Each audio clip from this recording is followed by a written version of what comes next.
अभी तो बोलो, अभी तो हमारी चलेगी, आपको लेना पड़ेगा, पर डिब्बा में कुछ हो तो लेना पड़ेगा।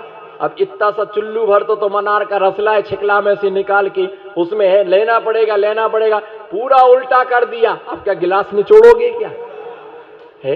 गिलास निचोड़ोगे क्या? इतना सा तो रसला है, लेने पड़े लेने पड़े लेने पड़े लेने पड़े, हु लेने पड़े, हु लेने पड़े, उसमें हो तो लेना पड़े, है ही नहीं तो क्या लेना पड़ेगा। और फिर बाद में जाके डिब्बा लेते गए इलाते, महाराज जी ने तो लिया ही नहीं, महाराज जी ने तो ले, उससे नहीं पूछेगा कि तुम कितना ले गए थी।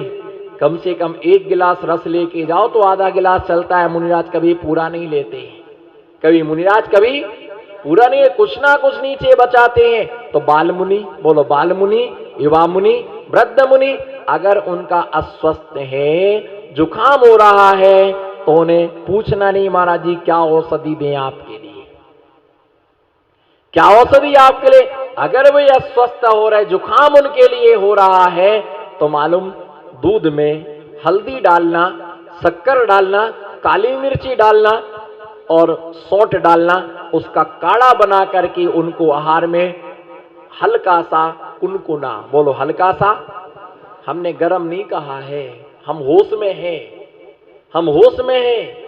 ये श्रावक तो श्रावक ही काली मूड वाले, बोले महाराज जी ने कहा था गरम गरम, बोलो महाराज जी ने कहा था गरम गरम। तो अपन तो गिलास कपड़े से पकड़े और महाराज जी को देते, महाराज जी गरम लग रहा हो, महाराज जी गरम लग रहा हो। अब तुम्हें टिप नहीं रहा कि इतनी हाथ लाल हो गए और तुम उनको देते जा रहे। अंजलि छूट गई एक बार तो, इतना गरम दिया, इतना गरम दिया कि अंजलि छूट गई, है ना। अब इतना समझ में आना कि इतना गरम नहीं, इसलिए हमने क्या कहा, बोलो क्या क्या बोला, कुनकुना शब्द दिया है कि इतना कुनकुना हो, अच्छा ज्यादा गरम भी ना हो, ज्यादा ठंडा भी ना हो, और उससे पहले क्या, और ज्यादा गरम भी देना पड़े। तो देखो विवेक श्रावक का ये है, ज्यादा हल्का सा गरम भी उनको देना पड़े, गले में खराश हो रही है, तो मालूम एक रोटी का गिलास पहले हाथ में दे दीजिएगा और उसके ऊपर आप दूध देते जाइएगा, तो वो आराम से क्या करेंगे, लेते जाएंगे। रोटी का गिलास, पराठे का गिलास कोई ऐसा दे दीजिएगा, तो उससे उनको क्या है, गरम गरम का गला कफ जम रहा है,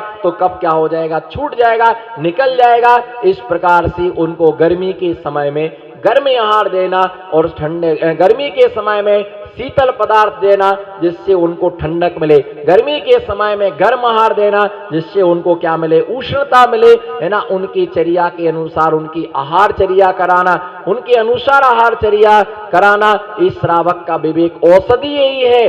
अगर इसी प्रकार से उनको क्या है, शीत की बाधा हो रही है, तो उकावली उनको आहार में दी जाती। पर ये ध्यान रख के चलना, अनार के रस के ऊपर जल ना दें, दूध के ऊपर पानी ना दें, ऐसे कोई पदार्थ ना, रस में पानी मिला करके ना दें, ऐसा उल्टा विकृत आहार ना दें, जिससे उनका स्वास्थ्य क्या हो जाए, बिगड़ जाए, जिससे उनका स्वास्थ्य क्या हो जाए, है ना, बिगड़ जाए। कोई भी सामान्य देखकर कड़वा ना हो, खराब ना हो, घुना हुआ ना हो, सड़ा हुआ हो ना हो, काजू खराब ना हो, किशमिश खराब ना हो, देख करके विवेक से क्या करना, थोड़ा दो पर अच्छा दो, बोलो थोड़ा दो पर थोड़ा देना पर। और औषधि का विचार नहीं होता है। अगर कोई औषधि है और वैद्य ने बताई है, तो वास्तविकता में के साधु को पता ही नहीं चलना चाहिए और किसी चीज में मिला करके दे देना चाहिए, और उसके लिए हल्ला मचे, दवाई दवाई दवाई दवाई दवाई दवाई, और पता ही नहीं चलना चाहिए किसी को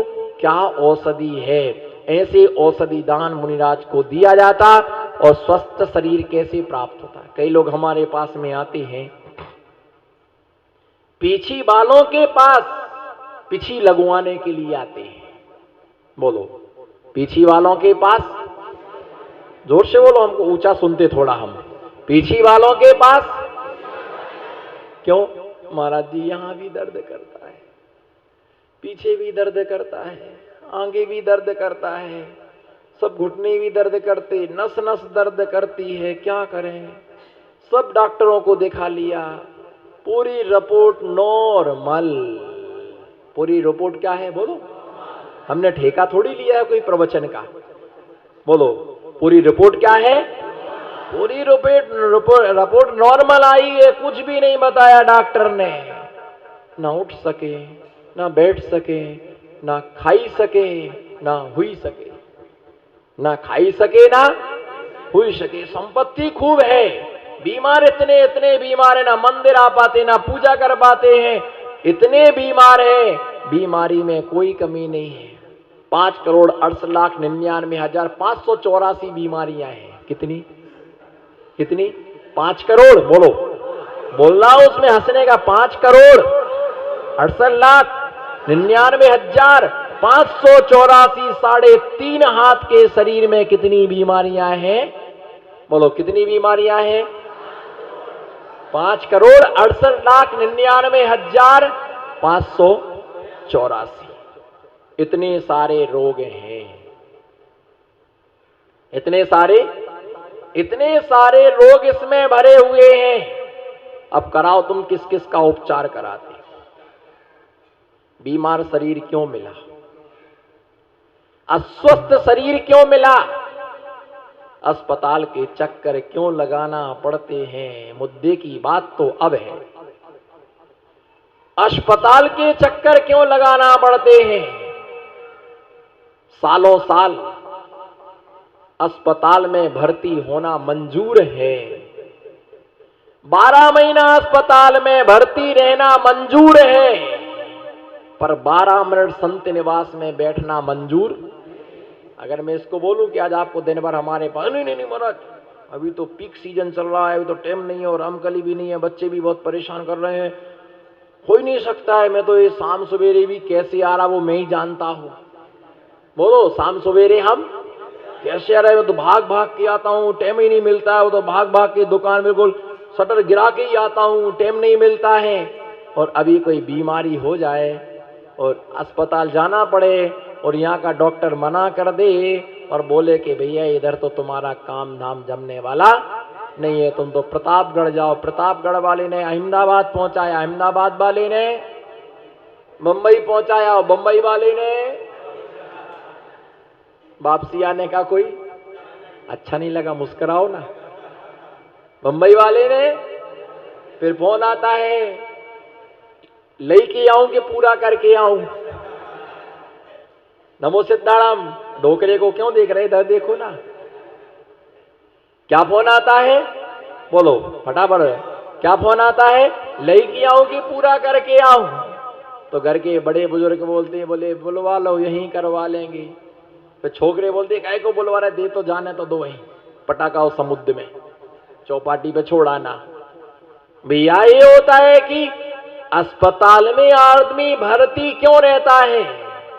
रोगी शरीर क्यों मिला? बीमार क्यों रहते हो? परेशान क्यों रहते हो? हमारे आराती आचार्य कहते हैं, हे आत्मन, तूने पिछले जन्मों में किसी को भी तूने औसत दान नहीं दिया है। औसत दान ना देने के कारण से तुम्हारे लिए ये बीमार शरीर मिला हुआ है। और जैनो जो जितनी संपत्ति है वो सारी संपत्ति कहां में जाती? जैनों की संपत्ति 2 जगह जाती, एक बाई में और एक दवाई में। किसमें? इसका नाम है बाई, इसका नाम बोलो फटाफट बोलो, जिसका मौनो खोल दो 2 मिनट के लिए मौन बोलो, एक बाई में और एक दवाई में। जैनों की महिलाएं सबसे ज्यादा बीमार रहती, उनसे बाल्टी नहीं उठे, उनसे लोटा नहीं उठे, उनसे मग्गा नहीं उठे, उनसे खुद का शरीर नहीं उठे, खुद का शरीर नहीं उठता है। और कुछ खाएंगी,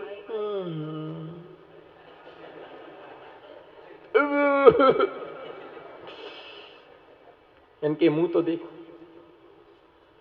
बेचारा कितना कुबेर से कमा कमा के ला रहा, फिर भी कई काम का नहीं। कई बोलो, कई औरतें तो दिन भर ही बोलती अपने आदमी को, कोई बोलो, कोई जोर से बोलो, हाथ उठाओ। आप लोग चुप रहना, आपको नहीं बोला मैंने, शांति रखो। आप इशारा देखो, बस इशारा समझो, आप सुनो और देखो। फिर भी आपको अक्कल नहीं आए तो ठेका थे जानो, ठेका हमको क्या करना है? बोलो कोई, जोर से बोलो, ऐसे धीरे से बोलना, मेरी दिमाग की डिक्शनरी में कोई शब्द ही नहीं है। बोलो कोई, बोलो बोलो कोई। अच्छा, किस किस का आदमी काम का नहीं है? मैं अब भी इनको अक्ल देता हूं, अब भी ज्ञान देता हूं इनके लिए। किस किस का आदमी काम का नहीं? खड़े हो जाओ। जिसका आदमी काम का ना हो वो मुझे दान में दे दो। नहीं नहीं, हमारा तो काम का है। अब भी आगे, हमारा तो सबसे ज्यादा जैन महिलाएं बीमार रहती हैं। शादी होते 2 दिन नहीं हुआ, ये भी दुख रहा, वो भी दुख रहा। ये महिलाएं तो स्वस्थ सिर्फ पीहर में रहती है। स्वस्थ कहां रहती है? जोर से बोलो, स्वस्थ कहां रहती है? और बीमार कहां रहती है? स्वस्थ कहां रहती है? जो ना बोले उसे ससुराल की कसम। बोलो कहां रहती है ना? धर्म पत्नी स्वस्थ कहां रहती है? पीहर में। इनका कुछ भी नहीं दुखता है, क्योंकि बीमारी बताएंगे तो बाप का धन लगेगा। और ससुराल में आकर के, ससुराल में आकर के या इनसे बोलो कहीं चलना, बस में जाना है, नहीं नहीं नहीं मेरे को तो सफोकेशन बहुत है, जी घबराता है, पर्सनल गाड़ी चाहिए, स्कॉर्पियो, पर्सनल गाड़ी चाहिए, टवेरा। और घर में देखो तो टेम्पू में जाते थे, घर में टेम्पू में जाते, उसमें सफोकेशन नहीं हुआ। यहां क्या चाहिए है? यहां क्या चाहिए? स्कॉर्पियो चाहिए। घर में जाकर के एक दिन सिरप नहीं पिया, यहां तो रोज च्यवनप्राश चाहिए। और फिर भी कहते कमजोरी बहुत आ गई, कमजोरी बहुत आ गई। और हमेशा एक ही ताने मारते, जब मैं पहली बार आई थी तो देखो कैसी टमाटर जैसी लाल थी, और अभी देखो कैसी भिंडी की तरह सूख गए। यही देख देख खाकड़े की तरह हालत। अच्छा आप ही बताओ पहले कैसी लाल लाल थे?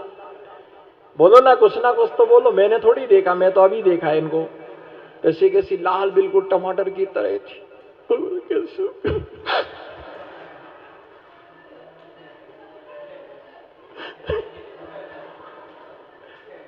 कितना काम करना पड़ता है, काम कर करके बिल्कुल ठटारा सी सूख गई, बिल्कुल हिम्मत ही नहीं बची हमारे पास। अब मुझे क्या मालूम, फोटो देखेंगे तब पता चलेगा, फोटो देखेंगे तब पता चलेगा, फोटो देखेंगे तब पता चलेगा कि तुम लाल थे कि भिंडी की तरह थे कि तुम कैसे थे। भैया ये ध्यान रख करके चलना। अधिकतर महिलाएं ससुराल में बीमार रहती है और 2 जगह पैसा जाता है, बाई में और आते महाराज जी पीछी लगा दो, बीमारी दूर हो जाए। आपका आशीर्वाद, अगर ठीक हो जाएंगे तो आपके नाम की रोज अगरबत्ती लगाएंगे। मैं मुझे ही लगा दो अगरबत्ती, आपकी रोज पूजा करेंगे। कर्म का कल्ला यहां तो दर्शन करने नहीं आ रहा है और वहां अगरबत्ती लगा रहा है, वहां अगरबत्ती लगा रहा, आपकी रोज पूजा करेंगे, आपके नाम की रोज हम क्या करेंगे, आपके नाम की रोज हम माला फेरेंगे। तू अपने नाम की माला फेर, मेरे नाम की माला मत फेर। आज तक औसत दान तो दिया नहीं, आज तक औसत दान तो तुमने दिया नहीं। जो व्यक्ति औसत दान नहीं देता है उससे कभी अस्पताल और मेडिकल कभी भी छूटता। तुम स्वस्थ हो, स्वस्थ हो, अगर स्वस्थ हो तो समझना हमने पिछले जन्मों में औसत दान बहुत अच्छी तरह से हमने औसत दान दिया है। अगर बीमार हो, और आदमी 2 प्रकार के, एक बीमार होता है और एक बीमारी का बहाना बनाता है। क्या करता है? काम ना करना पड़े, बर्तन ना मांजना पड़े, झाड़ू ना लगाना पड़े, पोछा ना लगाना पड़े, इसलिए बीमारी का क्या बनाता है? बहाना बनाता है। कितनी कितनी बीमारियां स्वस्थ रहने का हेतु ये है, दाल रोटी सब्जी खाओगे तो कभी बीमार नहीं होगे, और होटल पर जाओगे तो कभी भी स्वस्थ नहीं रह सकते हो। आज उदयपुर जा रहे, झीलों की नगरी, फतेह सागर, सहेलियों की बाड़ी, पिचोला, आराम से 10-5 हजार रुपया, अर्घम निर्पामती स्वाहा। और खाए जैसी वहां पर खा कर क्या, और पूरी बस में क्या करती है? पूरी बस में क्या करती है? पूरी बस में उल्टी करती है, पूरी बस में क्या करती है? पूरी बस में उल्टी करते आए। भैया ध्यान रख के चलना। पहले के रोज सात्विक भोजन करते थे, सात्विक भोजन करते थे और वे क्या होते थे? स्वस्थ होते थे। पर आज खान पान क्या नहीं है?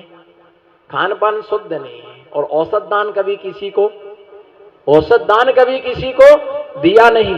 औसत दान कभी किसी को, औसत दान कभी किसी को दिया नहीं।